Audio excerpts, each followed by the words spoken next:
Ciao tifoso bianconero, torcedor da Vecchia Senhora, bentornato ao meu canal Finestra Bianconera, que hoje vai fazer uma lembrança àquele que foi um dos maiores, talvez o maior jogador italiano da história. Na minha opinião, ao lado de Gianni Rivera, o grande Riva, que jogou no Milan. O Roberto Baggio foi considerado já em 89, no início da sua carreira, como o sucessor, o novo menino de ouro do futebol italiano. E esse vídeo é exemplo do vídeo precedente que eu falei do Alessandro Del Piero, é mais para contar o lado que o torcedor não vê ou que muitas vezes passa desapercebido, né, na carreira desses grandes ídolos bianconeiros. Apesar que o Baggio é um ídolo dos três grandes clubes da Itália, né? Ele ficou apenas 5 temporadas na Juventus e tem o carinho de todos os outros torcedores. Então aqui, esse vídeo que fala do Baggio, um ídolo bianconeiro, mas não foi uma bandeira da Juventus. Ele é uma bandeira do futebol italiano, então vamos abrir essa exceção e falarmos de um jogador que não brilhou só com a camisa da Juve, né? Algumas curiosidades, né? E no final do vídeo tem aí uma informação bônus extra sobre a carreira do Roberto Baggio, né? Não dá para falar só do pênalti perdido, porque o futebol é um esporte coletivo, né? Bom, o Roberto Baggio, ele é da cidade de Caldônio, no norte da Itália. Isso talvez vocês já sabiam. E que ele jogou no Vicenza antes de se transferir para a Fiorentina. Ok, mas vamos lá. Os números do Baggio impressionam já quando ele era garoto, né? Quando ele jogava no Coldônio, né? O Coldônio, time da região da cidade dele, time pequeno, né? Ali é que já começava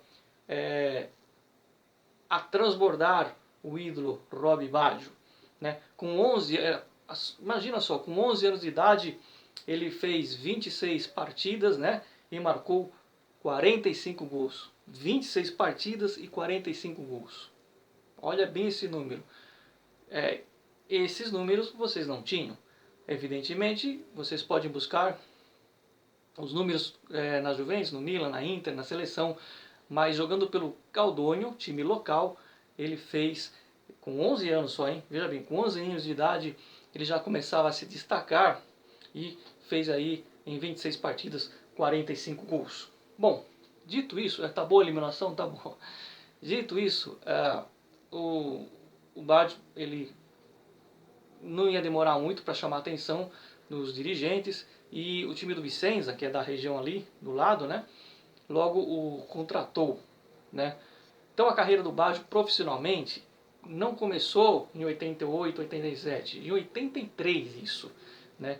E aí vem uma curiosidade. Todo mundo lembra que ele se despediu jogando pelo Brescia em 2004, né? Com 37 anos. Foi a última camisa que ele vestiu, do Brescia. Mas você sabe, você torcedor da Juve, fã do Baggio, você sabe qual teria sido o primeiro adversário, ou melhor, o primeiro gol que ele marcou na carreira? O primeiro gol de Robbie Baggio na carreira profissional pelo Vicenza ocorreu no ano de 84 e foi um gol de pênalti. Veja como o pênalti está presente na vida do Baggio. O primeiro gol dele como profissional foi um gol de pênalti jogando pelo Vicenza contra o Brescia. Exatamente, o mesmo time que anos mais tarde ele encerraria a carreira. Foi o primeiro time que ele balançou as redes sendo um adversário. E ele se destacou tanto no time do Vicenza que começou a chamar a atenção dos dirigentes da Fiorentina. Mas aí vem uma passagem que eu tenho certeza que mais de 90% dos admiradores do Baggio não sabem. Ainda jogando pelo Vicenza, ele teve uma lesão que é considerada a mais grave que um jogador de futebol pode ter. Rompimento dos ligamentos e menisco do joelho direito. No caso dele foi o joelho direito, poderia ser o esquerdo, não importa. Romper ligamento e afetar o menisco é algo realmente muito sério. E isso aconteceu na carreira dele. Os médicos que operaram ele na época falavam que dificilmente ele voltaria a jogar, né? Isso quase atrapalhou a negociação com a Fiorentina, que já estava começando. Os dirigentes da Fiorentina resolveram levar adiante, porém o negócio foi feio. Essa lesão acompanhou ele pro resto da vida. Ela vinha e voltava, vinha e voltava. Então quando ele foi para a Fiorentina, despontando lá 17, 18 anos, em 88, 89, né, ele já tinha esse problema sério. Aí você para e pensa, imagina se ele não tivesse tido essa lesão. O que ele não poderia ser a mais no futebol? Sendo que ele ganhou uma bola de ouro pelo menos. Muita injustiça com o Rob Baggio.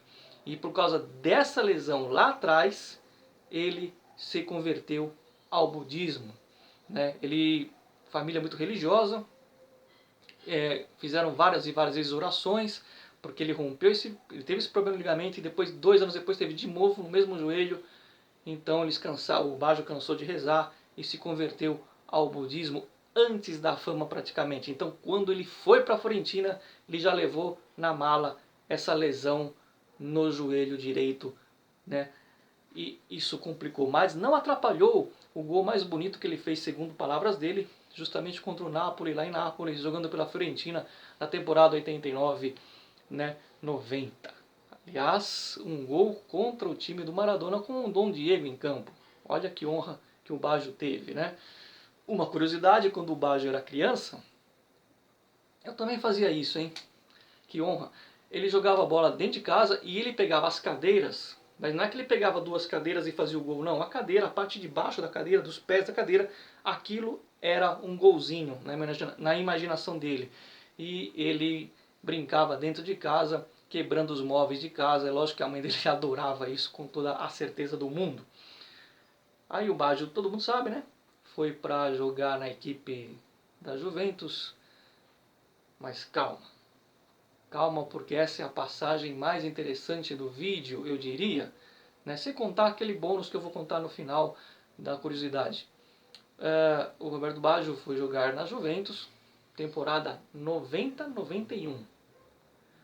O técnico da Juventus era Didier Maifredi, né? E o técnico da Fiorentina era o Lazzaroni, grande Lazzaroni. Pênalti para a Juventus lá no campo da Fiorentina. Tá 1-0 para a Fiorentina. O Baggio faz a jogada do pênalti, ele dribla 2 jogadores. Quando ele vai passar pelo terceiro dentro da área, ele é interceptado. Ele não cai, mas ele é interceptado e o juiz marca pênalti corretamente. Na mesma hora o Baggio faz assim, ele vira para o Júlio César. Eu vi esse jogo, por isso que eu estou falando do Júlio César zagueiro.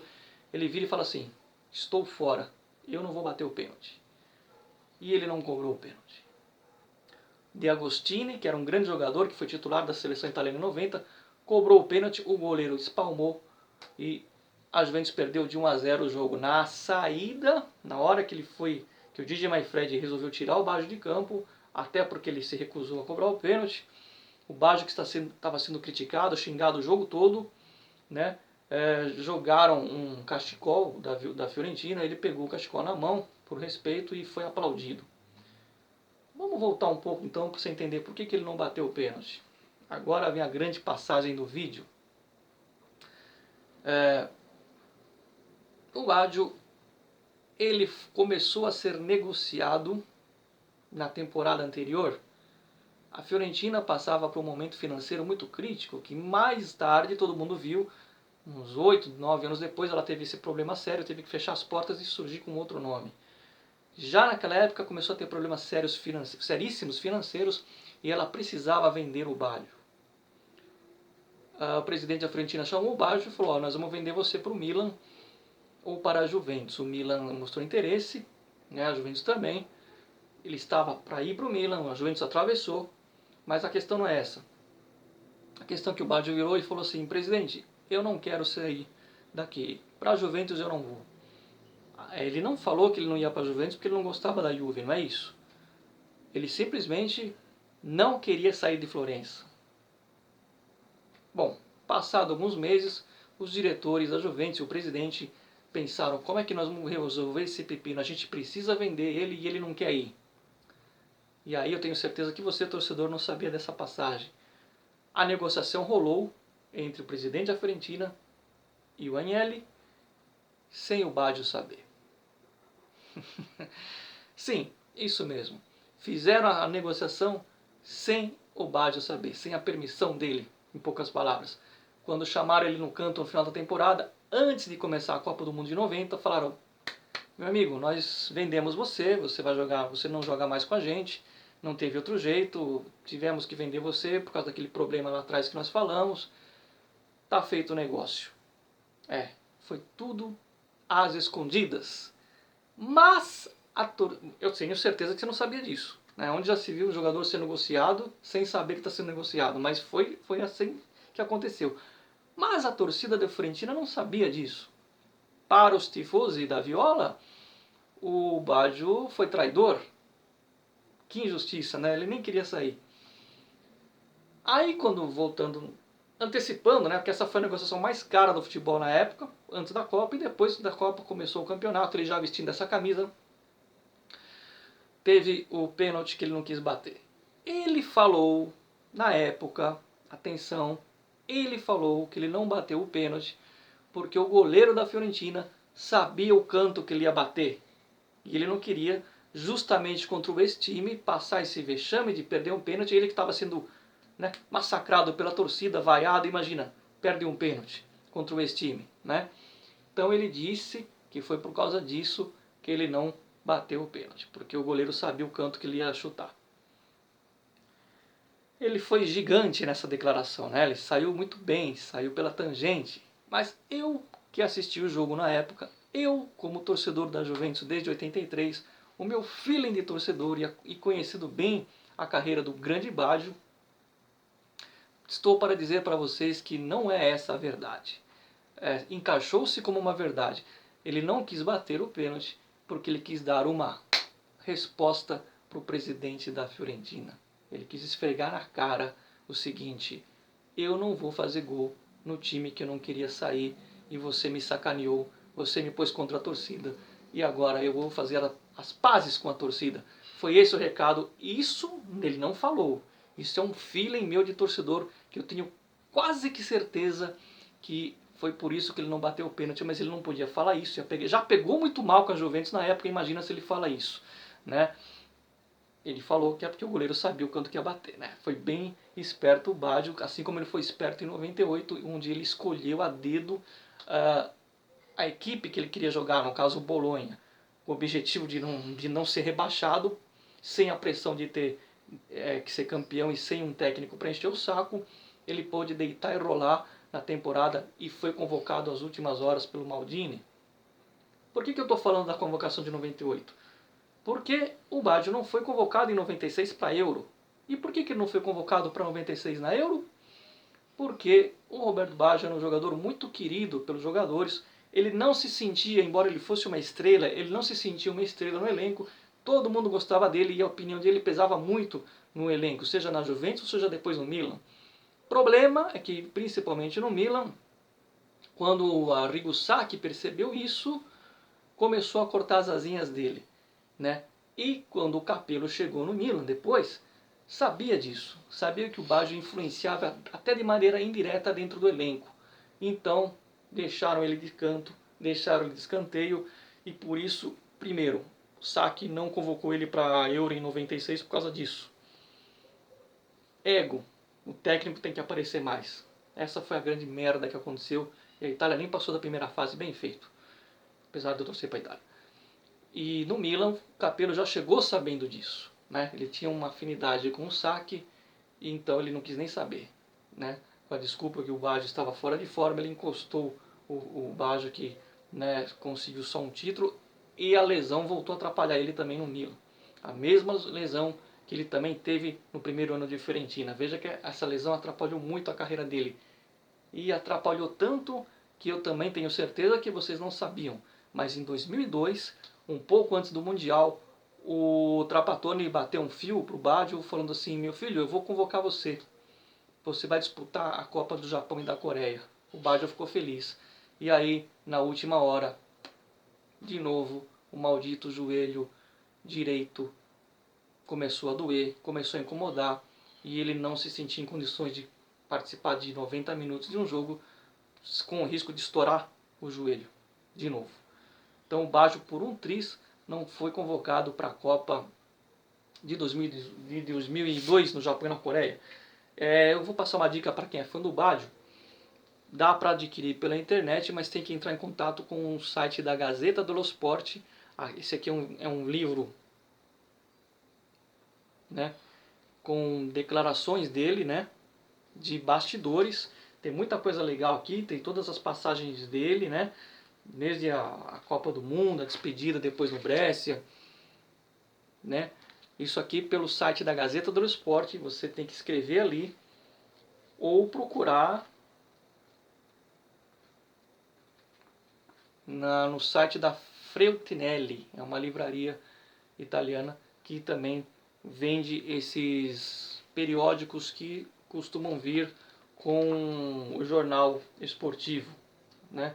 Então esse aqui é um livro bem interessante, tem até o Roberto Baggio fazendo a barba aqui, né? E eu, como fã dele, já em 90, deixa eu ver, tá contra a luz aqui, não sei se dá pra ver, virar aqui. Eu mandei fazer esse quadro aqui quando ele chegou na Juve, né? Eu disse que no final do vídeo a gente ia ter, já falei do budismo, né? Por que ele virou budista? Por causa do joelho. E eu lembrei que eu ia falar uma informação, uma curiosidade bônus, né? De quando o Baggio era criança, assim como o Del Piero, que gostava de jogar na hora da partida da Juventus, o Baggio tinha uma particularidade quando era criança. Sabe qual era? Ele sempre foi admirador dos cobradores de falta, né? Ele gostava muito do Zico, gostava muito do Rivellino, e ele então, sabendo que ia se especializar na cobrança de falta, treinava já como criança esse fundamento. Antes, isso quando ele foi jogar no Goldoni, hein? Naquela fase de 10 anos, 8, 9, 10 anos, antes dele ir para o Goldoni. Ele pensou, como é que eu vou treinar, né, a minha pontaria, como é que eu vou me especializar em cobranças de falta ainda não sendo profissional? Sabe o que ele fazia? Ele, lá no vilarejo onde ele morava, ele pegava a bola e ele mirava as lamparinas públicas, as lâmpadas dos postes públicos. O objetivo era acertar a lâmpada. E o Baggio acertava as lâmpadas, quebrava elas, e isso causava um certo problema com a polícia local. Mas ele continuou chutando e quebrando as lâmpadas. Cada lâmpada que ele acertava, ele ficava feliz, porque mostrava que o pé estava calibrado. Isso entre 8 e 10 anos de idade. É assim que ele calibrava a pontaria, e que foi muito útil depois no Goldoni, no time local, quando ele iniciou a carreira. Como eu disse, o primeiro gol dele foi de pênalti contra o Brescia, e a última partida foi vestindo a camisa do Brescia. O Roberto Baggio, que usava aquele visual do rabo de cavalo, divino codino, o rabo do cavalo divino, era simplesmente 17 tranças. E veja a curiosidade, 17 na Itália é o número do azar. A final da Copa de 94 foi no dia 17 de julho, e o 17 é o 13 para eles, e o Baggio usou 17, né? Para quem é supersticioso, pode se justificar aí a falta de sorte que ele teve aí naquela cobrança de pênalti. Claro que eu não acredito nisso, né? E o Baggio, ele nos vestiários, inclusive na véspera do jogo, ele alisou o cabelo, mas ele não ia jogar a final de 94, né? O médico da Itália, não é que proibiu, né? Vetou ele para jogar. Só que aí ele teve sorte, porque o saque estava na berlinda. Como é que ele vai tirar o Baggio da final, sendo que o Baggio levou a Itália para a final? O que a imprensa na Itália vai falar? A imprensa que estava criticando o Baggio na primeira fase já não era a mesma na segunda fase, elogiando o Baggio.